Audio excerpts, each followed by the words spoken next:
এখন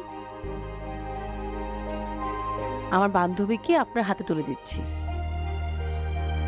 যদি কখনো শুনি তরিকে কষ্ট দিয়েছেন, খবর আছে কিন্তু। সামনের মাস থেকে মার্শাল আর্ট শিখবো ঠিক করেছি।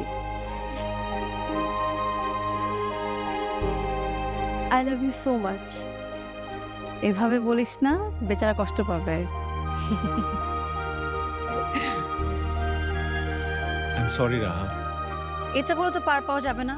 মাঝে মাঝে আমাকে স্ট্যান্ড আপ কমেডি দেখতে নিয়ে যেতে হবে। যেতে দিবি? যখন খুশি নিয়ে যাস।